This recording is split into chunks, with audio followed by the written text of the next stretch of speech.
all set you free. Freedom's just another word for nothing left to lose. Come together right now over me. This is Dennis Miller. Right now, you're listening to Nevada Matters. And you're listening to a very special program, a new program called Find a Job Fridays, right here on America Matters Media. And your hosts for this show are Laynette Evans and Renie Bonar from Join. And they run a career center over there and are going to share with us a number of terrific opportunities to make yourself job-worthy, hiring-worthy, and go out there into the weird job market that we have out there now. So welcome, Laynette. Welcome, Renie. Thank you, Chip. Hi. So what are we going to talk about today, Laynette? Well, one of the things that we found very valuable with our clients is to help them see an employer's perspective as they're preparing themselves to go out and look for work. And so we have a wonderful resource, a book called The 6 Reasons You'll Get the Job by Debra MacDougall and Elisabeth Harney Sanders Park. That's a mouthful. And they have come up with an acronym called PADMAN. And each of the letters in PADMAN stands for one aspect of an employer's perspective, what they are looking for. And so today we thought we would introduce people to the idea of PADMAN and talk about what they mean as far as what employers need to see in you in the areas of presentation, ability, dependability, motivation, attitude, and network. Well, one of the first things that an employer will look at is your presentation. And so this takes a look at, well, from the candidate's point of view, they need to be looking at what is the need from the employer's point of view for the job that they're trying to get. So presentation kind of starts that whole process.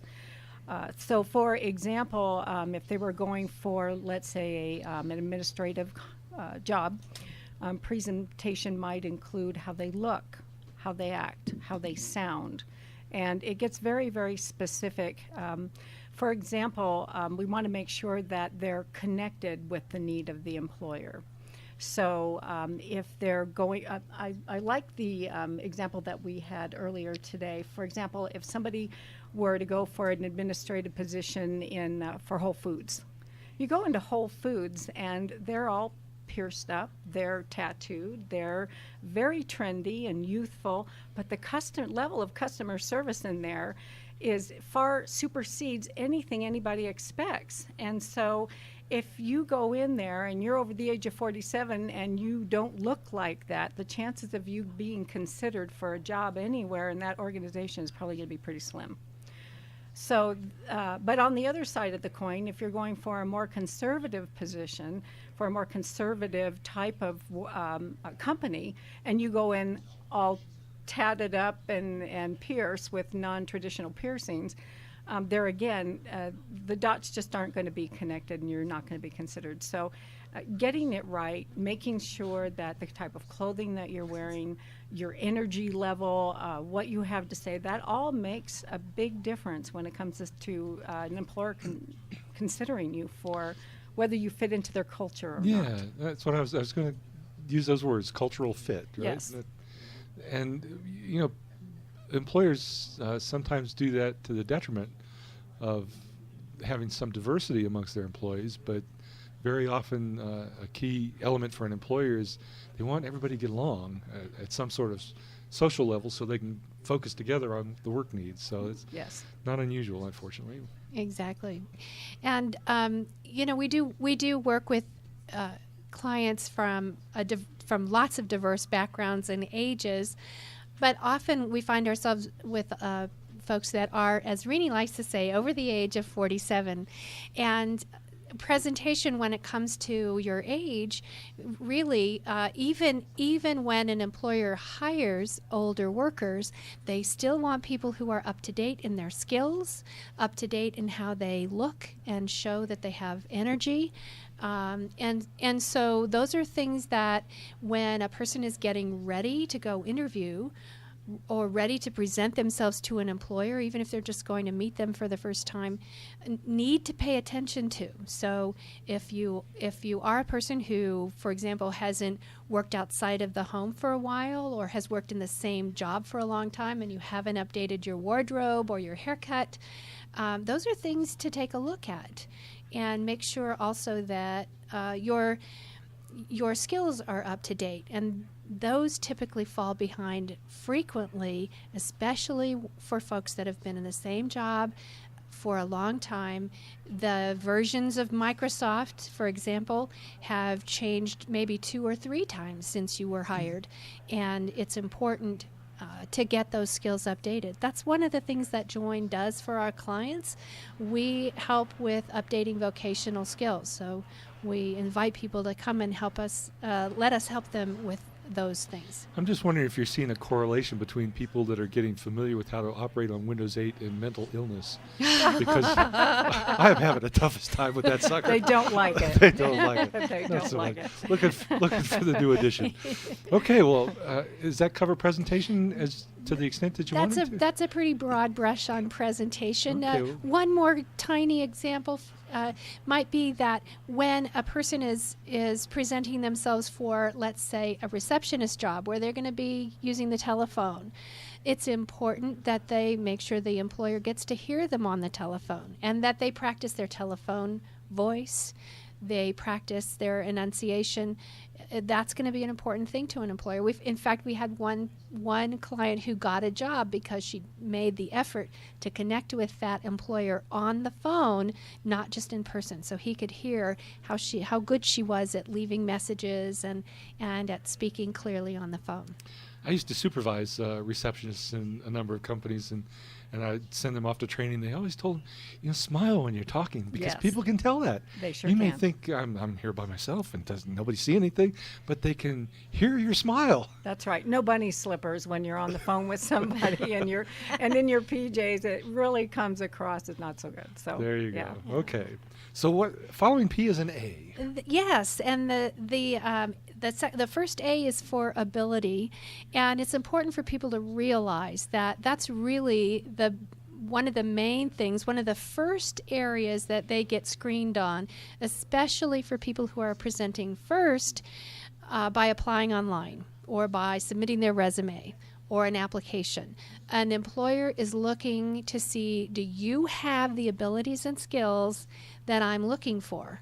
And typically, the only thing that they're judging a person on is that resume. So at Join, we teach our clients how to match the job description and the resume, looking for what are the key words and key phrases, key skills that employer is looking for, and how are they phrasing those things. So if they say, for example, we're looking for somebody with experience in accounts receivable, then accounts receivable needs to be spelled out in the resume because the computer will be looking for exactly that.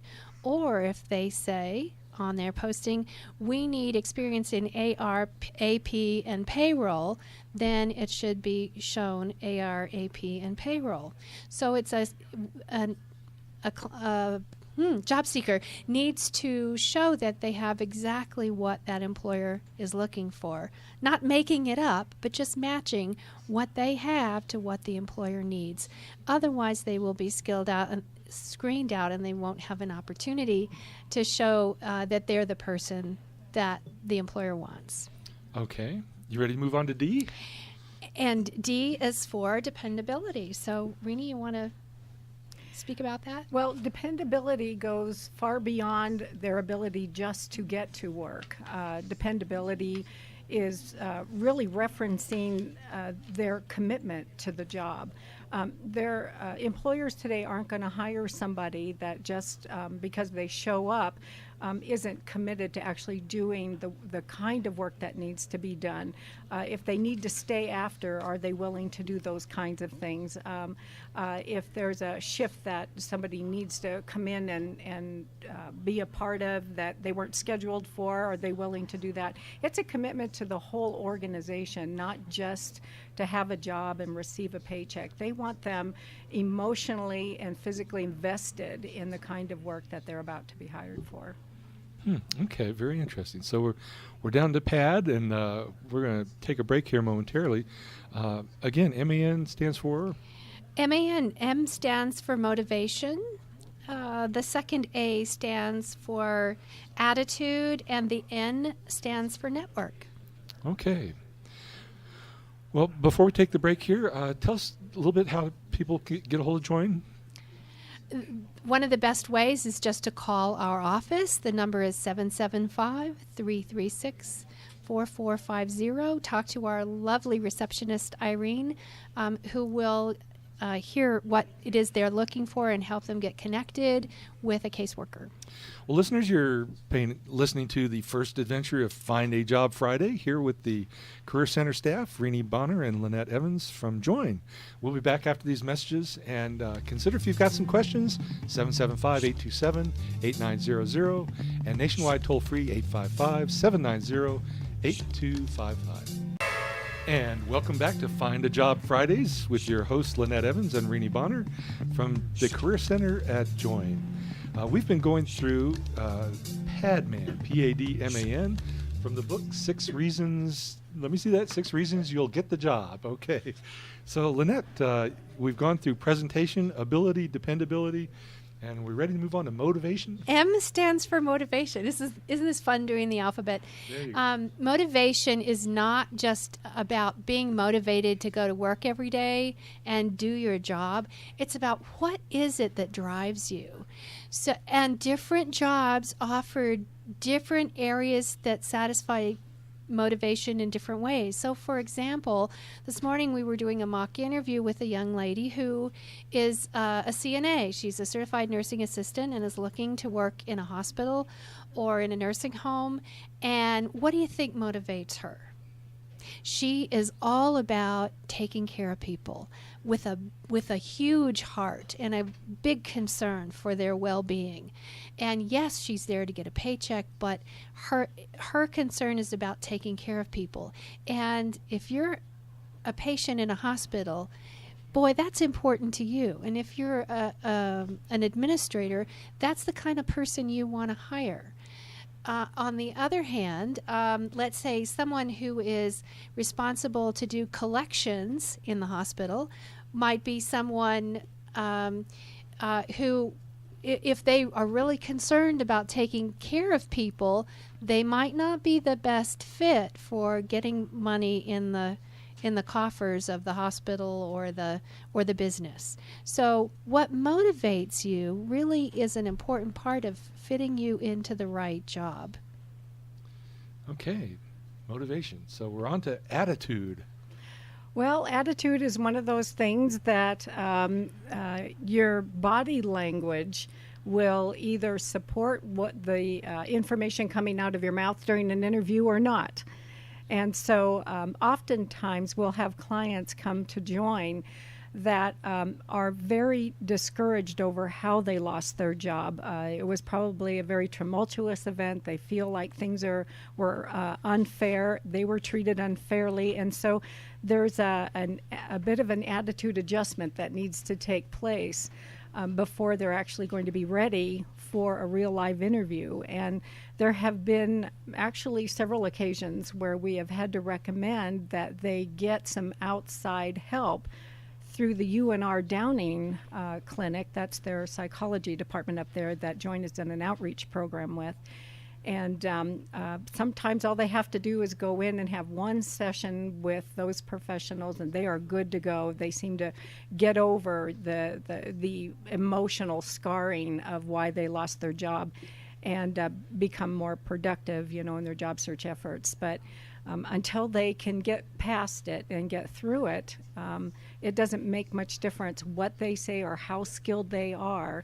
their body language will betray them when they go into an interview, and they still have that attitude like, well, let me tell you a story. And it comes across really, really poorly. So, When I read the word attitude, I keep thinking employers want people that are enthusiastic, that actually, and consistent with what you were saying, Laynette, seem to be invested with the underlying motivation for why that organization does what it does and what it takes for it to be successful. And so, I can't tell you how many people I've interviewed over the years that kind of deliver information as if, well, I'll tell you something if you ask the right question. yes. And I'm here to answer your questions, but no relation to the No. business, and and if you're excited about this job, tell your face, please, because I can't see it. That's right. Right? That's exactly right. So- And that happens on occasion as well, where, again, their motivation is simply to get a job and to get a paycheck. And when that comes across, they're not going to be considered by the employer. And the thing that keeps striking me is that some people say, well, I just need a job, any job. And so they go down to some job they have no passion for, no interest in. They're just saying, geez, I need some money. And they're wasting the employer's time. They're wasting their time. And heaven forbid they should get that job, because they're going to lose it pretty quickly. It's usually too. about a 30-day turnaround. You have to sustain, it requires something to sustain yourself, to get up in the morning, to go do productive work and come home. And what we're finding is, even in down times, it's not just the check. You may think that's true. You may think it's an absolute survival mode, but you need a fix that's bigger than one or two paychecks before you get tossed out and have to start all over again. That's right. I have a saying at Join with some of our new clients. It takes as long today to get a crappy job as it does to get a good one, so you might as well hold out and get the right one for you. And that's what we, Laynette and I, work very hard at, is making sure that the fit, it's a good fit for their skill sets and for, their talents and for their motivation. Well, let's see. Last one in our Padman moniker here is network. Did I have that right? Network. Now, having Last but not least. there's a lot to network. So what we mean here, there are certain jobs that actually require you to have an extensive network of contacts. I'm working with a client right now who is looking for a job as a salesperson, and salespeople have to come with a ready network, or let me say, if they do, they're going to be much more attractive to an employer. But that network needs to be appropriate to the market that employer plays in. So someone who's transitioning from one field into another, even if they are still in the sales field, their network might not be as attractive. Let's say if they're moving from selling radios to selling pharmaceuticals, whole new network. So that's one area where network is important. But another more basic way that we look at network is the people that are in your life that influence how you're going to show up as a worker every day. I used to supervise receptionists, and to my dismay, occasionally I would walk out into the front lobby and I would see people hanging around, people from her prior work or maybe from her personal life, just kind of hanging out, and they didn't fit first of all, they didn't belong there, and secondly, they didn't fit the profile of the company. So when you come to work, you bring all those associations with you. If you've got family problems or other kinds of issues, those associations, those issues come with you to work every day. And so that's the broad way that we are talking about network. Every association that you bring with you into the employer, they will be concerned. Employers will be concerned if you've got family issues that might affect how you show up to work every day. We started this Padman discussion trying to take on the eyes of the employer. So we've covered a bunch of really interesting things. They want to see your enthusiasm. They want you to be able to express why you have what they need. But it actually starts way before that. There's this whole preparing the paperwork for submission things. This could be an application, an online application, which appears to be the norm these days. And all of a sudden, these amazing pre-employment questionnaires that want to know, when did you last blow your nose, and exactly what size shorts do you wear. It seems to have a whole bunch of stuff that may or may not feel very job related, and these are significant barriers to people finding jobs these days, right? They really are. And let me just go back to attitude, because I was looking over the shoulder of someone taking one of these tests the other day, and the question being asked was about what is your attitude about drug use? And there were 4 choices. The first choice was anything's okay. People should be allowed to do what they want to do. The second choice was, well, I don't do drugs, but if somebody else wants to, I'm not going to interfere with them. The third choice was drug use is bad and should never be allowed, and people who do it should go to jail. So the employer has in mind the attitude that they're selecting for as it pertains to drug use. And people need to become conscious and aware of what is it that the employer is looking for when they ask this question. What do they have in their mind?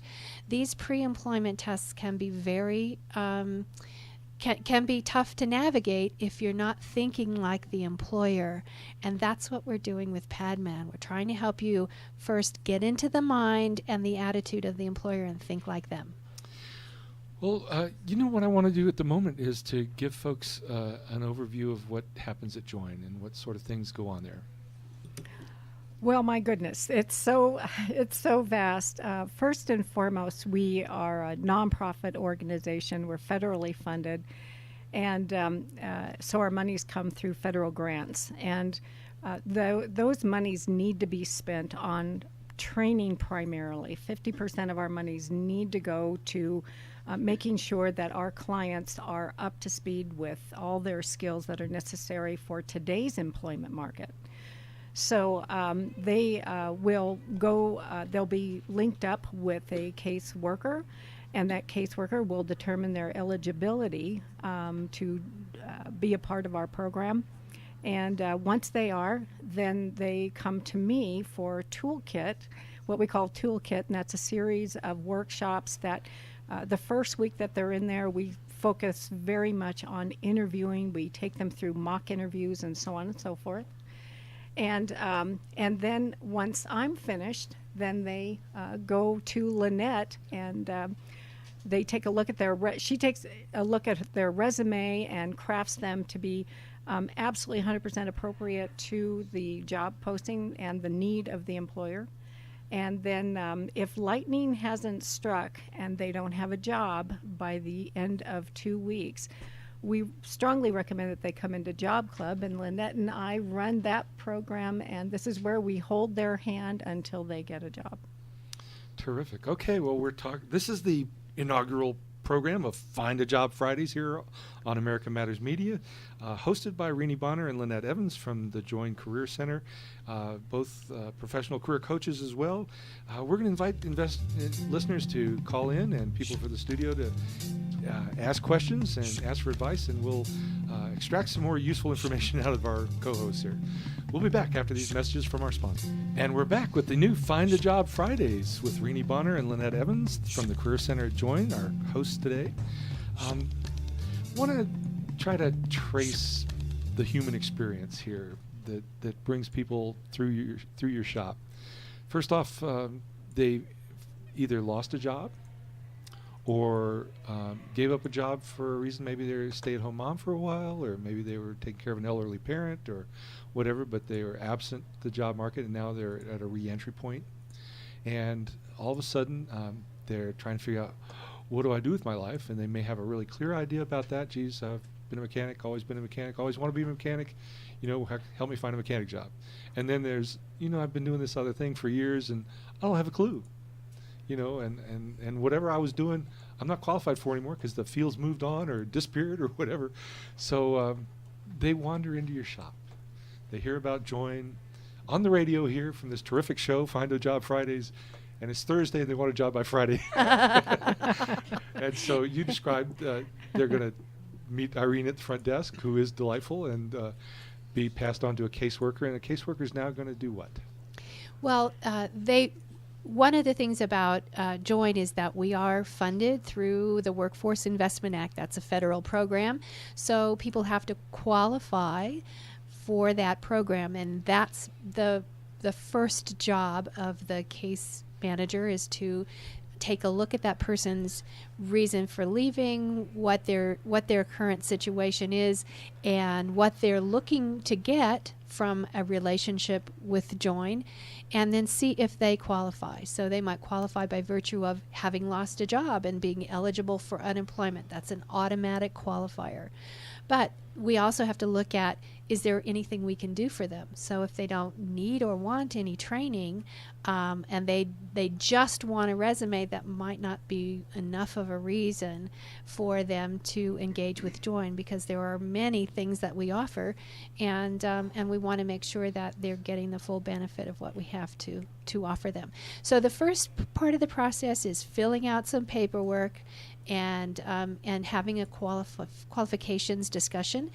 Then most often, if the person has a notion of what they want to do but they aren't sure, we'll put them through some assessments. And in the assessments, we're looking at, what are you interested in? What are you passionate about? What are your attitudes? There's that word again. What are your attitudes about different aspects of work? What do you think about decision making? What is your decision making style? How do you get along with your coworkers? You rather work alone or with other people? So all of those things are looked at, and I get the privilege then of sitting down with people and reviewing those results. And we talk about, okay, here are your skills, here are your limitations, here are your interests and your passions. Let's look now at what kinds of opportunities that might open up for you. And once a job seeker or an individual, a client, has a notion of what they want to do, then they can talk with their case manager about what training they need. And we have tools to help them figure that out. Then they go out and they look at who offers that kind of training, and they bring back proposals. And from those proposals, the case manager will help them engage and get funding to get some training. It might be truck driver training, it might be warehouse training, it might be upgrading those computer skills that have gone kind of maintained and not gotten updated for quite some time. So there are many different kinds of training that might be available to them through different providers in the community. We don't do that training. We just help them get the funding for it. You know, I want to interrupt you for a moment here. You know, we're here in the Reno Town Mall, and we're very fortunate to have Job Connect upstairs, as well as a computer training center here. And people will wander into our studio, kind of wonder what's going on, and very often they'll wind up sharing their personal stories with us a little bit. And you know, our guy Eddie Floyd tends to be the one that greets him at the door and has a very patient ear and listens. And Eddie, what sort of things are you hearing from the folks? You know, thank you, Chip. As a matter of fact, first thing I'm hearing, and it's absolutely unanimous, is a big thank you to the two ladies for putting this on, being a part of America Matters Media each and every Friday, because it's needed.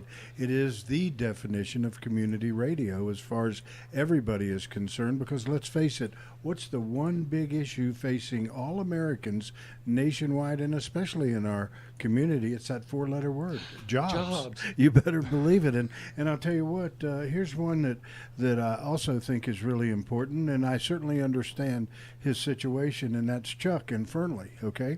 Chuck in Fernley, and this is absolutely was a discussion we had during a break. Chuck says, I'm just frustrated, period. He said, I'm frustrated because I turn in application after application. I even periodically check my phone to see if the ringer is working, because I never hear from anyone. Oh, Renie, have you heard that before? Once or twice. Well, what's going on there? It is usually the very thing that every single client without exception comes to Join and talks about first. The level of frustration is very high, because that's exactly what they've done. They've just poured resumes in and not get anything in return. So we have a couple of benchmarks that we look at. Usually, if they're putting a lot of effort into putting that resume and application in and not getting anything in, no, they're not getting phone calls for interviews, then there's something definitely wrong with the resume. Oftentimes it's too general, or the words aren't lining up with the job posting. It can't get past the electronic gatekeeper. It can't get past the computer to even get onto somebody's desk for a human being to actually see.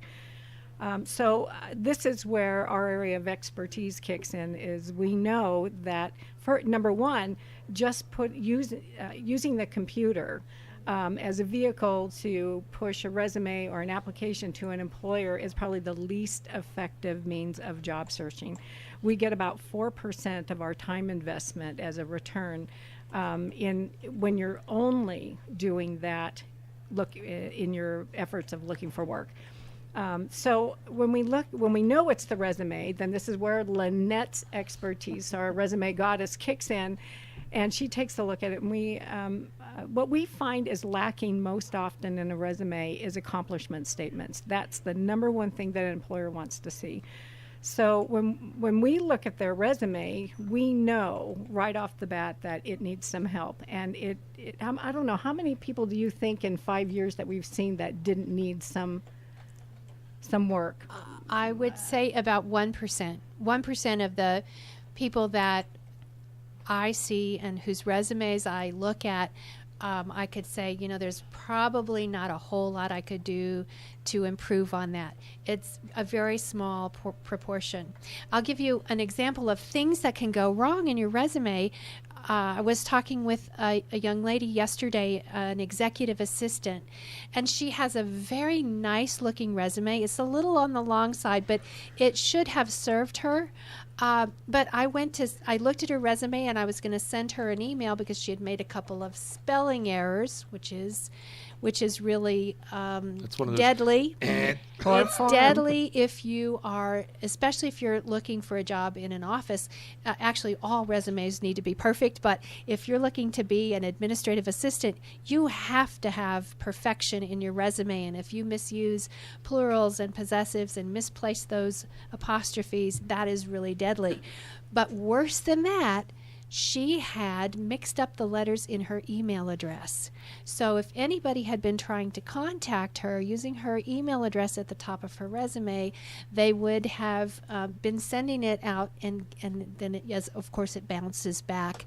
And so that's also really deadly, because that says, oh my gosh, here's a person who isn't paying attention to detail.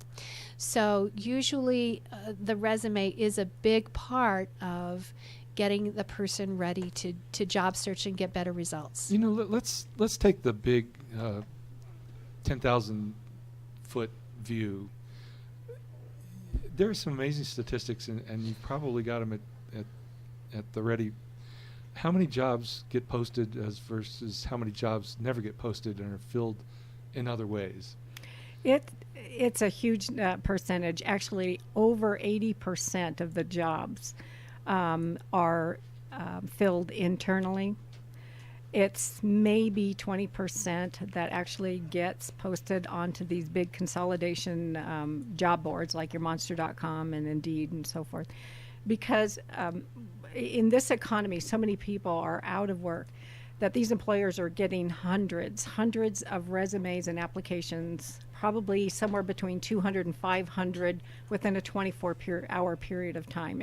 So they don't want to do this process if they don't have to. So oftentimes they'll be asking other coworkers or people, for referrals. Do you know of anybody that might qualify for this? And if so, please get their resume on my desk. And it's usually those businesses that can't find anyone internally to fill the position where they will post on these big consolidation job boards. So the unemployed out there is getting maybe 25% of really what's available out there to them. So at Join, one of our areas of expertise is to teach them how to network or to have many different ways of job searching so that they're not just relying on the only thing that's only giving them 4% of their return on time investment. And it is about what you spend your time doing, isn't it? Yes. Hey, we're up against another break here. We're talking with Renie Bonar and Laynette Evans from Join Career Center. This is Find a Job Fridays. You're invited to call in with your questions to 775-827-8900 or nationwide toll-free 855-790-8255. And come visit us here at the Reno Town Mall. Meet Renie and Laynette in person. We'll be back after these messages. Hi, welcome back. This is Renie Bonar and Laynette Evans with Join, and this is Find a Job Friday. And we would like to talk about a special event that we had here at Reno Town Mall. I don't know, what was it, about 2 or 3 months 2 or ago. 3 months ago, where we held a special resume event. And we must have had, I don't know, about 20 people show up, I guess. Yes. And we, from that, we encouraged them to come over to join, and we actually enrolled several of them. And just recently, Laynette had worked on the resume, and they got a job right away. How long between the time you did that work? Well, it seems like sometimes it takes people a while to get themselves over to join. So if you're listening and you're thinking, man, I really ought to be doing that, I encourage you, please don't delay, because we can help you. And the sooner you allow us to get started on helping you, the faster you'll be back to work. I guarantee it. I remember one lady in particular that showed up to the workshop that we held back in, I think it was early August. She said, I think I've got everything else covered, but I really need help with my resume. And she said, I came here because it sounds like you really know what you're doing, and I was hoping that you would do that. And so I did get the opportunity to help her with her resume. It made a huge difference. And in fact, she came at the last minute and said, I've got this job that I really want to apply for today. And so we worked really closely and intensely together, and in about an hour and a half she had a beautiful resume, and she took it over to a business that was looking for somebody exactly like her with her level of energy and spark, and the resume really helped them see that she had what they needed, along with her presentation, because that energy and that sales ability really showed, and she got that job. And so it was really exciting to see from beginning to end someone who came and said, this is what I need, and we were able to help her.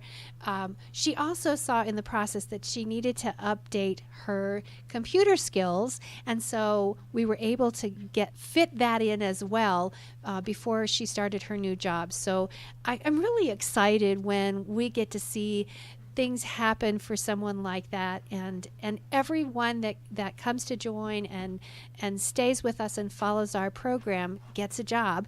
And when they're in our job club, they ring the bell the day that they get the job, and there's so much excitement and celebration when that happens. Well, I'm not quite sure, what people conjure up as an image when you talk about a job club. So maybe you ought to talk about what the heck is that and where'd that come from, and we're the best in town. I'll say that. Laynette was, I'm going to give you full credit here. She is the one that actually developed the job club, and it was a pretty new concept to the Reno market. And so it's morphed and changed through the years depending on what the economic climate is and the type of clientele that we're getting in. And I had an opportunity to join her, I don't know, how long ago was it? Probably about a year ago. About a year ago on that level. And it's just remarkable because we have people that will come in and we take them, then we go deeper into the process of job search. We go deeper into the process of interviewing, resume writing. And we push pretty hard. Our clients are tired at the end of their day when we're finished with them. But the commitment, and it does take a full commitment of 4 days a week, Monday through Thursday, from 1 till 4. And every single moment that they are there, they are in job search mode, they are networking, they are doing some rather unconventional methods of looking for work, and they're actually talking to people. I think some of what we do is we help put the relationship back into the job search effort where they're actually talking to human beings again. You know, the technology is nice, and a lot of the employers rely on that because of the sheer volume of resumes and applications they're getting. But I think that for the most part, they're learning how important it is to actually talk to somebody and really get a good scope of what they have to offer before they make these decisions. Now, this job club concept really derives from the 70s and some research that was done kind of in the psychology world about how people can be supported through this job search process, right, Laynette? Yes, the first job clubs that I read about were started by a psychologist, a behaviorist by the name of Nathan Azrin and his cohorts, and they really studied the whole process of finding a job and said, the principles of behavioral psychology, we're getting a little nerdy here, but those principles can be applied to the process of finding a job.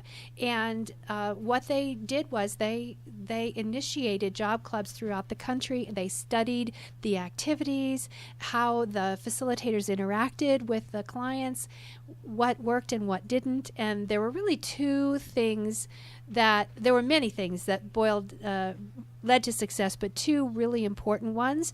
One is how many sessions people attended, and the second was how many interviews they got. So that is a big focus for our job club, is helping our clients get interviews. And as Renie pointed out, it isn't just about how many job applications you put out online.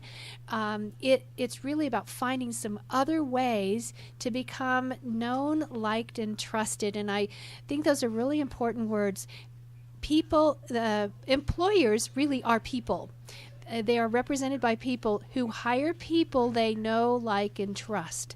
And that's one of the reasons why so many jobs are filled before they ever get posted, because they want to hire people they know. If they don't know someone, then they're going to ask their friends, their employees, their associates, their vendors, who do you know that we might hire that would be a good fit for us? Along those lines, I have a really interesting story that I heard. Do we have time? Oh, yes. Yeah. A friend of mine is a member of the Rotary, and he went to his Rotary meeting one day, and a friend of his is an insurance broker, and that insurance broker is a one-man office with a secretary, and his secretary had quit. And he had put an ad in the paper on Thursday, and by Friday he had like 300 applications. So he went to his Rotary meeting and he said, I am overwhelmed, guys. Somebody help me find a secretary so I don't have to deal with these 300 applications. So he ended up hiring somebody that was referred to him, and the 300 people that applied in the mail or online, all of those essentially went into the trash because he just didn't have time to deal with them. So what we're talking about, one of the big benefits of a job club is helping people get out there and build relationships. And the job club itself is a set of relationships. Mm-hmm. In fact, we had one of our members was able to get a job as a technician in a local shop, and he announced that there was another opening. And so within 2.5 weeks, 2 guys got jobs at the same place because one knew and recommended the other. And that happens frequently. People in the job club will find jobs for others, or people who have graduated, so to speak, from job club will call me up and say, my company is hiring. Maybe you have somebody in your job club or among your client base that could do this job. Well, it does sound like there's an acknowledgement of a basic human condition, and that's that, many people, when they lose a job or they feel like they've been out of the market so long that they're outsiders, there is a huge psychological burden to get over, to not feel lonely in that process, to not feel like you're the only one that's can't get a job around here, and having some people around you who are you can tell after you with them that we're all humans and we've all got different stories and there's nothing broken here in all of us. We're just in a bad spot here. Let's help each other get out of that, and then to celebrate each other's triumphs by getting a job or getting those interviews. It just reinforces and it acknowledges just kind of the human condition, doesn't it? It really does. It is a tremendous support group, and recently we have hired Kathleen Miller, who is our new business development specialist, and she gets out into the community and she talks to employers, and she's looking, to see who's hiring, what the need is.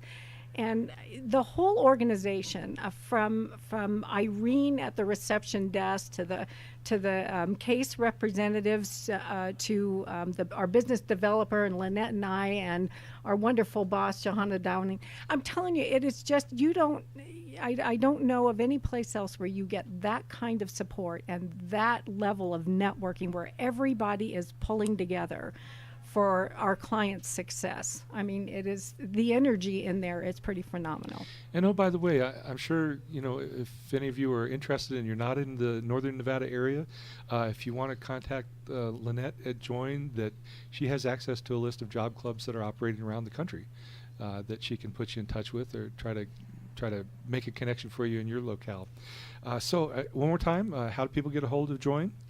You can call our lovely receptionist, Irene. The number is 775-336-4450. And if they just kind of want to check out Join a little bit more, because we're not sure about this Renie and Laynette crew here, you've got a website that you can send them to? We do have a website, join.org. We're looking to upgrade it and update it, but people can go there and find out a little bit about our history. We have Join actually has offices throughout Northern Nevada and other cities. We are the only ones that I know of that have a job club. Okay. And also, they can come in for an orientation on Mondays at 10 o'clock and 10:30 a.m. Just And to that's find just out a walk little in. more. They can just walk in. And that is on? At 1201 Terminal Way, Suite 104. In Reno, right near the airport. That's right. Okay, well, and then the last thing they can do is think about it hard and call in on next Friday from noon to 12:30, where we'll have Find a Job Fridays yet again. And don't wait. Come see us before your unemployment runs out. Okay. We're there for you. Okay, Find a Job Fridays with Renie Bonar and Laynette Evans, sponsored by Join. We'll be back after these messages, and we'll be back with Find a Job Fridays next Friday at noon. Thank you, Chip. Thank you.